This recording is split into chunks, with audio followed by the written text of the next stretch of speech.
দেখুন বন্ধুরা, আজকে আমি আপনাদের কাতলা মাছের ঝোল কিভাবে রান্না করতে হয় আলু কাঁচকলা দিয়ে, সেটা আজকে আপনাদের কাছে শেয়ার করব। তো এর জন্য আমার লাগছে প্রথমেই পেঁয়াজ বাটা, পেস্ট করে রাখা, আদা বাটা, টমেটো কুচি, লঙ্কা চিড়ে রাখা, ধনে পাতা, আর সামান্য হলুদ গুঁড়ো আর জিরে গুঁড়ো, আর কাশ্মীরি লঙ্কা গুঁড়ো, আর লবণ লাগবে। আর এর জন্য আমি আগে থেকে সিদ্ধ করে রাখা কাঁচকলা আর আলু সিদ্ধ করে রেখে দিয়েছি। আর এর জন্য লাগবে কাতলা মাছ, আমি আগে থেকে ভেজে রেখেছি। প্রথমেই আমি একটু তেল দিয়ে নিলাম। তেলটি আমি গরম হতে দিয়েছি। এরপর আমি দিয়ে দেব কালো জিরে। কালো জিরেটা একটু ভাজা ভাজা হয়ে যাবে। তারপর আমি এর মধ্যে দিয়ে নেব পেঁয়াজ বাটা।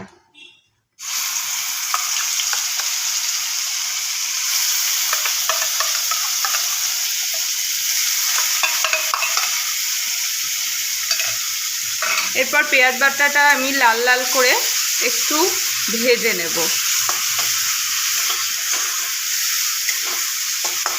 এর মধ্যে আমি একটু নুন অ্যাড করব, তাহলে ভালোভাবে ভাজাটা সুন্দর হবে।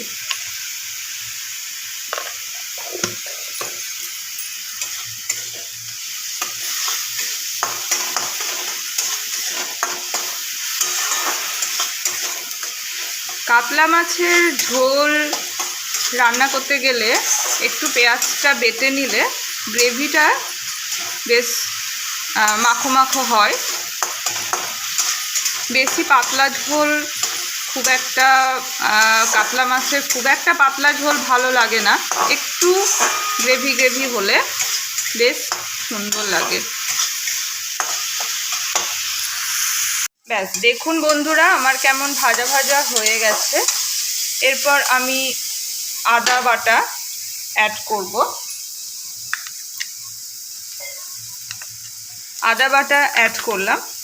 এরপর এর মধ্যে কাঁচা লঙ্কা চিড়ে রাখা দিয়েই দিলাম। তারপরও একটু ভাজা ভাজা করে নেব, যাতে আদার কাঁচা গন্ধটা চলে যায়।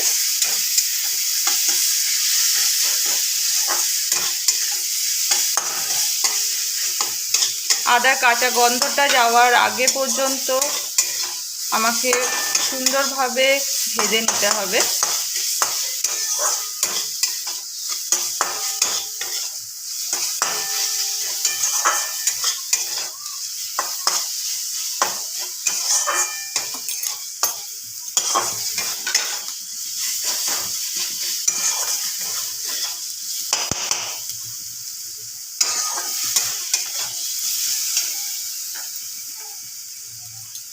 এরপর আমি একে একে জিরে গুঁড়ো, হলুদ গুঁড়ো দিয়ে দেব।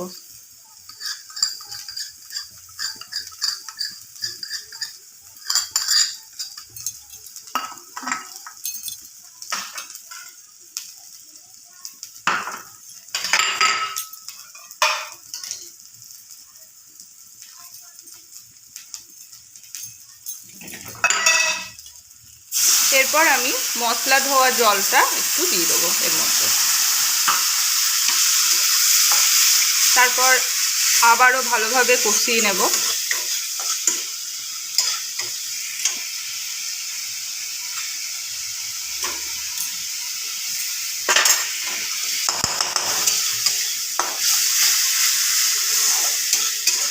এরপর এর মধ্যে আমি দিয়ে দেব কাশ্মীরি লঙ্কা গুঁড়ো,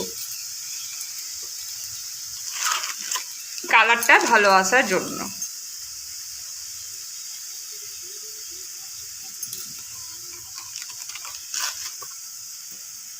আবারও আমি ভালোভাবে নেড়ে নেব, মিক্স করে নেব মশলার সাথে।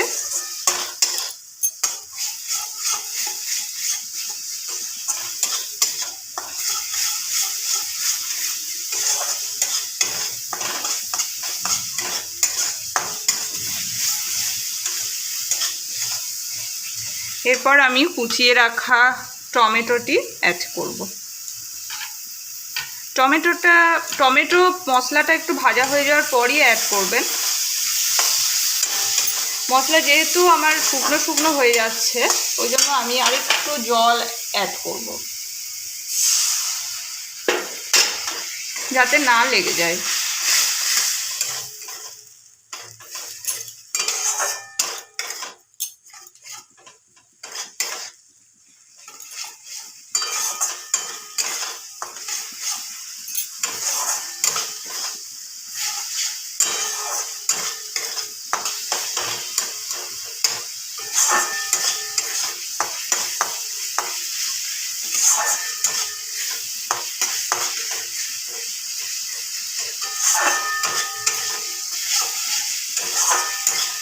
একদম ঘরোয়া পদ্ধতিতে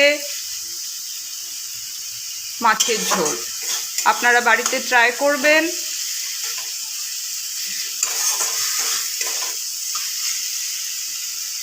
দেখবেন মাঝে মাঝে যে কাঁচা গন্ধটা গেছে কিনা। মশলার কাঁচা গন্ধটি যখনই চলে যাবে তখনই দেখবেন যে সুন্দরভাবে ভাজা হয়ে গেছে মশলা।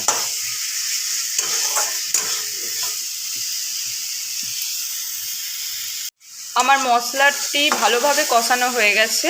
এরপর আমার সিদ্ধ করে রাখা আলু কাঁচকলা অ্যাড করলাম এর মধ্যে। এরপর আমি মশলার সাথে ভালোভাবে মাখিয়ে নেব।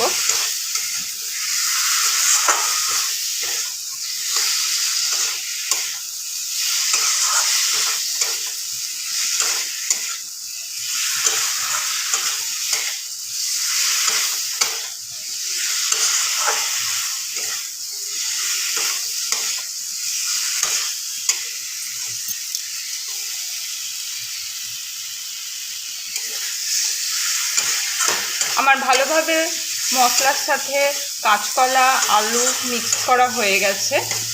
এরপর আমি দিয়ে দেব গরম জল।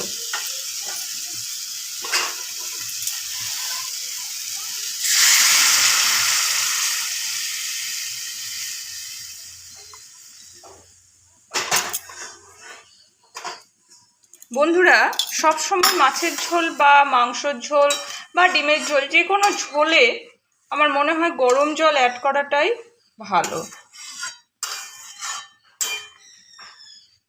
আপনারা দেখবেন গরম জল অ্যাড করলে ঝোলটি খেতে আরও সুস্বাদু হয়।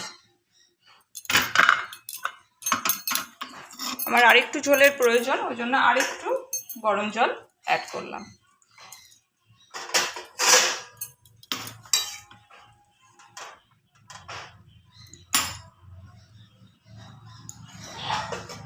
দেখুন বন্ধুরা, এবার আমি ঝোলটিকে ফুটতে দেব 2 মিনিটের জন্য। বন্ধুরা, আমাদের ঝোল একদম ফুটে গেছে। এরপর আমি একে একে ভেজে রাখা মাছগুলো ঝোলের মধ্যে অ্যাড করব।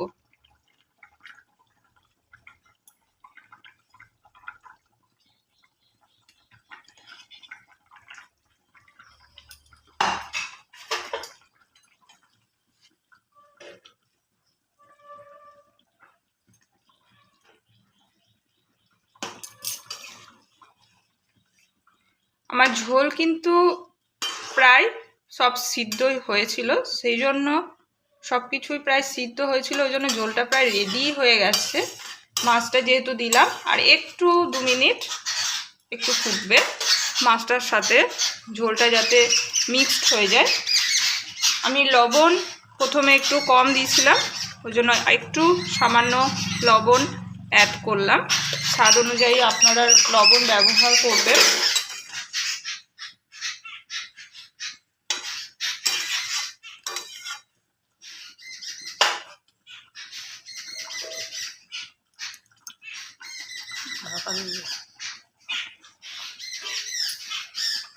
আমি 2 মিনিটের মতো ঢাকা দিয়ে রাখলাম, তারপর আসছি। দেখুন বন্ধুরা, আমি ঢাকা দিয়ে 2 মিনিট পর আবার এলাম। দেখুন বন্ধুরা, মাছটা দেওয়ার পর কত সুন্দর কালারটা হয়েছে, সুন্দর ঝোলের কালারটা হয়েছে। আমার মোটামুটি ঝোল পুরো রেডি। এবার নামাবার সময়, নামাবার আগে আমি একটু কুচনো ধনেপাতা মাছের ওপর অ্যাড করলাম।